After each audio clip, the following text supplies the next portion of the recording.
Oh boy. I live for tacos, guys. I live for them.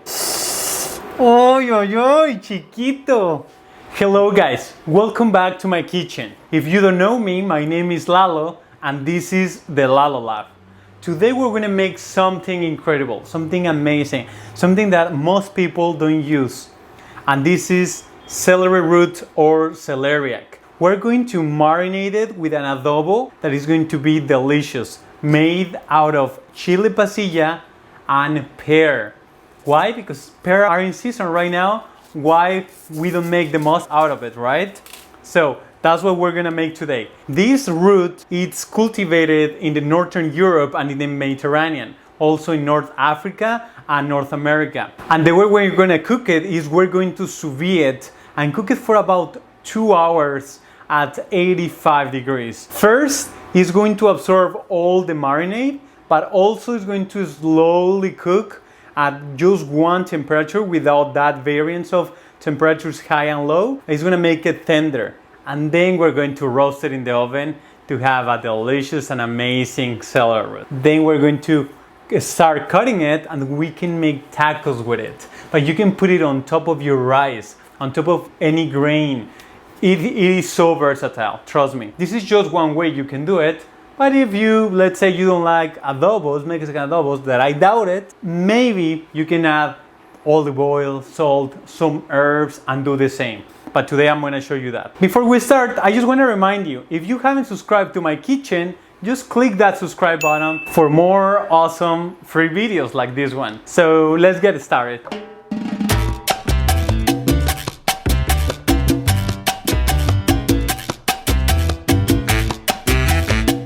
So first thing, we're going to make our adobo before we start cooking it. We're gonna toast our spices. So these are cherry peppercorns and these are coriander seeds. We're gonna toast them in medium flame for about 1 minute because we want to release the aroma, of all the spices, the richness.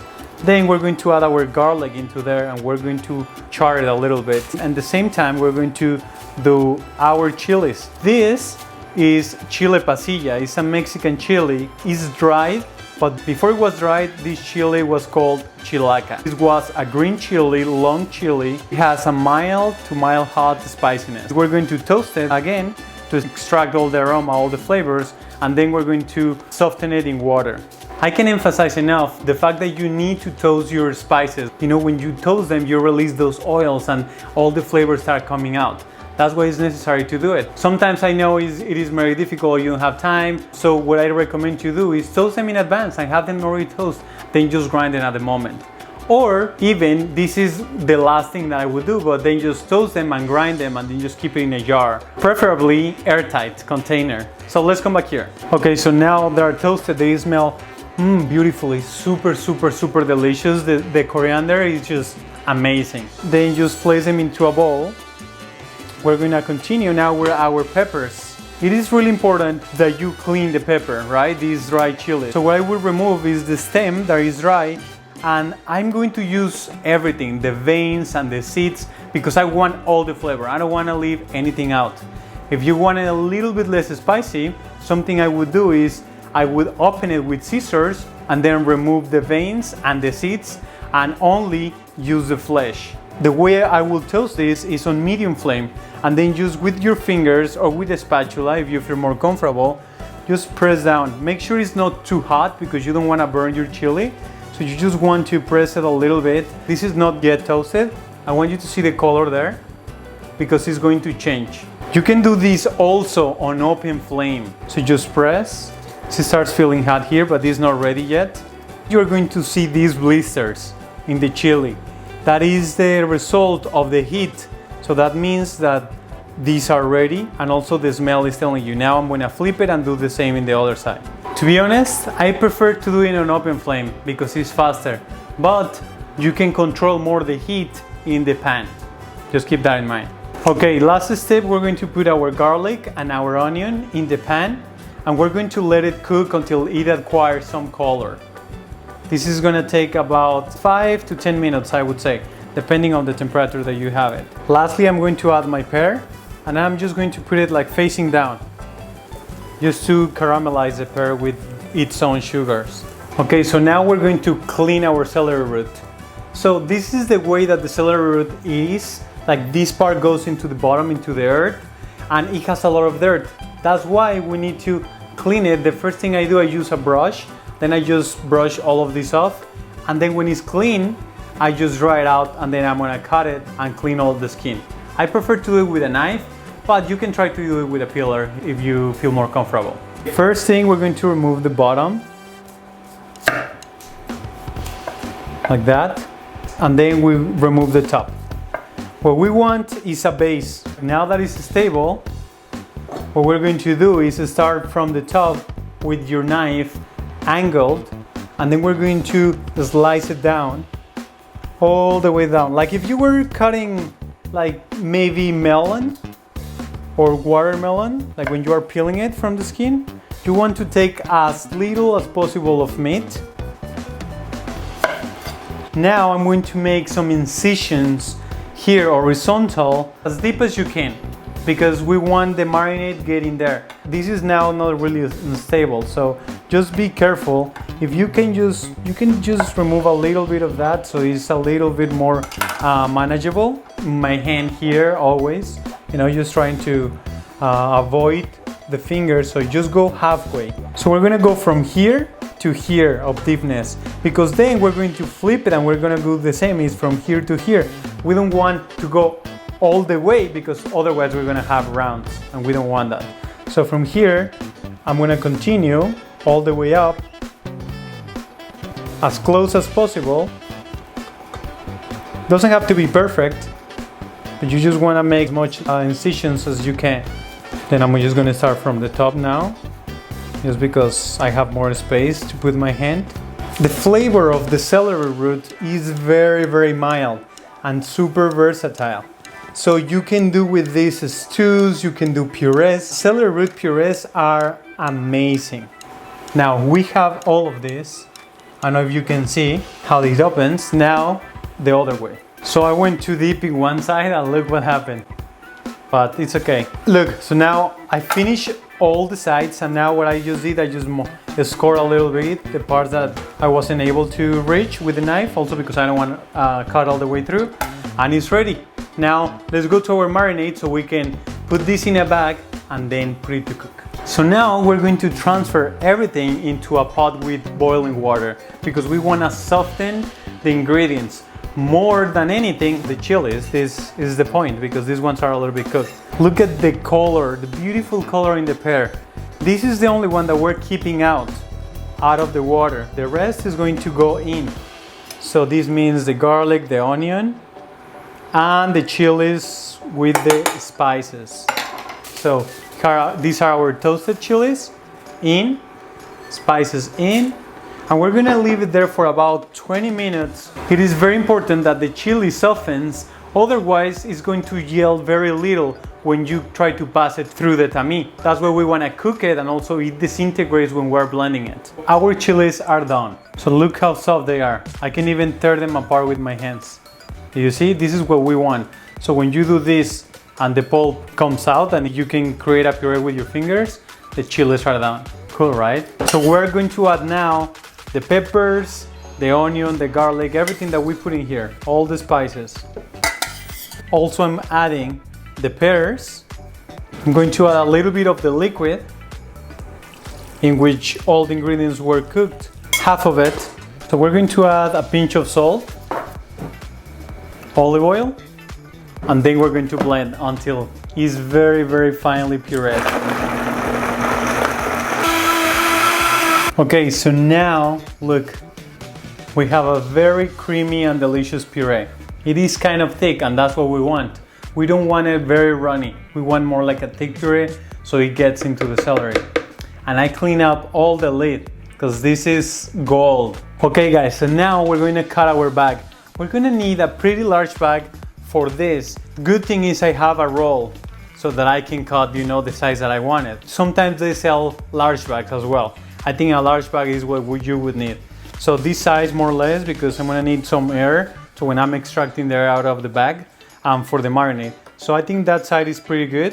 So I'm going to cut in here. Okay, now I am folding the bag so I don't get any of the sauce in the edges because there is where I am going to seal my product. If this part is dirty, the edges, these might not close. I'm going to add a little bit of salt so I can season the celery root by itself. And then I'm just going to kind of rub that salt in all the celery root. After that, I'm just going to add spoons of the marinade. Look how luscious. Oh boy, this is a beauty. Honestly, I really want to eat it right now. So here, just with my spoon, you can use your hands. If you have gloves, use gloves. You know, just trying to get everything in there. Even though the bag is going to do most of the work, but still, this machine is not really powerful. It's not like industrial machine, so it's not going to actually soak all the air out. If you have the big machine, very easy. You don't even need to do this because the machine is gonna do it by itself. And this is something that I'm doing it whole, but something you can do too is do the rounds, kind of steaks, and then just cut them and then place them in the bag. So now all the marinade is going to go in. If you put a lot of marinade, a lot of liquid into these bags, sometimes it's going to spill everything out. So just be careful with the amount. We just want enough amount of the marinade so it covers the whole celery root. So maybe I would say like 4 or 5 tablespoons. This is by eye, and it depends also in the size of your celery root. Okay, so now here I'm going to seal it. Depending of what machine do you have, all of them are different, but this one you just place the bag in here. This is the sealer, and then it has a small space here for the bag. It absorbs all the air from here. So what I'm going to do is place the bag right here, then take as much air as I can myself, and then just press it. Make sure it's completely flat, because if it's not completely flat, when it seals, it's going to have a hole. So then I press, and I prefer to use manual vacuum sealing. So this, I'm just doing it manual, so you can see how this is moving. It's extracting all the air, and what this makes, look, do you see how all the sauce is getting into the actual celery root? That's just amazing, and I love it. But you need to be careful because here the sauce is kind of coming very, very close to the top of the bag. So this might cause the bag to be not sealed properly. I'm gonna do a little bit more. Just want to extract as much air as I can. At this point, that's fine. We seal, press seal, and now it's done. Let's see if it's sealed properly.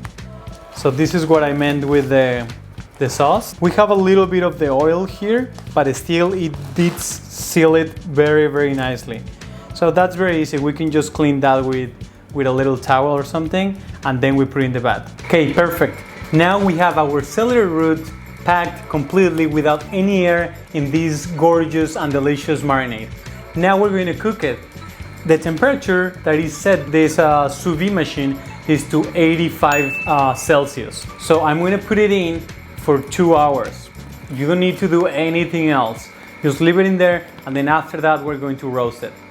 You're going to need something to weight it down so all the celery root stays below water. Otherwise, it's not going to cook evenly. Now the celery root is completely submerged, and I'm just going to leave it there to cook for 2 hours. Okay guys, so this is the next day, and the celery root is just perfect. It cooked perfectly well for 2 hours and a half and 85 degrees. Now what we're going to do is open it. I'm going to place it on a tray, and then we're going to roast it on high temperature because we want the sauce to dry in the celery root, because then we're going to cut it and we're going to make very simple but very delicious tacos. Use a scissors or a knife, whatever you prefer, and then we're going to take the celery root out. So here you're going to see, look how beautiful it looks. Oh my goodness, so good. So I'm just going to use my spatula and my fingers, and then whatever is the base is thicker, I'm just going to, oh, I just remember. This is the piece that it was by itself. It's fine, we're gonna cook it like that, and then we place this one facing down. So now, all the marinade that is in the bag is full of flavor of the celery root. The celery root has a very, very intense flavor. It's like if you were eating the celery leaves, like that is strong. So we wanna use it. So what I'm going to do is just place it in a container, because this is where the money lives, right? Oh my goodness, look. If you can use a spatula, even better. Covering all the celery root. We want the celery root to get all this flavor in it and then create like a crust full of sauce. It's fine if it's kind of dripping a little bit. It's all right. More caramelization there. Also in this piece. Ooh. Something that you can do, if you don't want to roast it whole and then cut it, then just cut it in rounds and then do the same with the sauce and then roast it like that. And then you just get beautiful disc and then you just put them in your taco and delicious. Let's go to the oven. So I'm super excited because this is after 20 minutes. After 10, we brush it and then we put it again for 10 more minutes. But look at this piece. Oh, this is the small piece that we had, and look the center.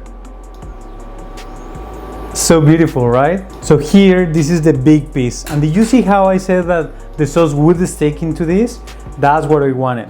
So this is like an interpretation of tacos al pastor, just the technique. Because in tacos al pastor in Mexico, there is this big flame around the whole piece of meat, in this case, and it's turning. So it's kind of charring all around until you get that crust, like that caramelization right there. Oh, it's heaven. But we're doing it now with celery root. It's not the same sauce for the marinade that they use for tacos al pastor, but this is a variant of that. So with a blowtorch, what we're gonna do is we're going to start doing here, this part. You're going to see the color, how it starts changing beautifully, kind of like char black, just a little bit in the whole celery root. This is just for flavor. Okay guys, so now look at this. How gorgeous, all of it. And this is the bottom, it was already like that. Okay, now we're gonna cut it. Let's do the tacos. So first thing we're going to do, and this is super important with tacos, not with all of them, but put a little bit of oil in the pan when you are warming up your tortilla. It's gonna make a huge difference in the tortilla because it's kind of like you are frying the corn. So it's gonna add a lot of flavor to your taco. So just a little bit to coat the pan. Now I'm just going to add my tortilla. Just leave it there. Low flame, it doesn't have to be, you know, high flame. In the meantime, I'm gonna bring here my celery root. And then what I'm going to do is I'm just going to start cutting. Look. Then you just start cutting like this. Oh my goodness, it looks so good. So all of that is flavor, and you just want to do kind of like these little pieces, but very thin pieces. That's similar what we do with tacos al pastor, but in this case you just want, you know, just a little bit of the flavor. If you want to do this again, you can add more marinade and put it in the oven, or just marinate slices with the marinade that you have. The recipe is enough. Just put it in a pan and oh my goodness, it's going to be so delicious. Okay, now look the tortilla. How it looks a little bit fatty, like oh my god, this is so good. Do you remember that in the marinade we put some Danjou pear? So yes, now we're going to slice a little bit there just to add that sweetness. So I'm gonna cut some juliennes, just so we have it in all the taco and not just, you know, only one piece. We're going to start assembling our taco. Put a little bit of salt in your celeriac, and now a little bit of marinade. Just put a little bit of marinade in all the tortilla. Look, oh boy. Yes, because you want, when you get the taco, you get that bite, you're going to just feel it in your mouth like And then we're going to add all our meat in here, right in the middle of the taquito. Be generous because this is pure flavor. Then we have some onion, white onion. This onion is raw, but I put it in cold water. That reduces the strong taste of the onion itself. So I'm just gonna add a little bit of that. Some of my juliennes that I add from like pear juliennes. Oh my goodness, this is going to be so good. Oh my god, okay. And now we have some avocado cream, just on the side so you can see the rest of the ingredients. And then we top with some cilantro on top of the cream. The same, so you can see the other ingredients.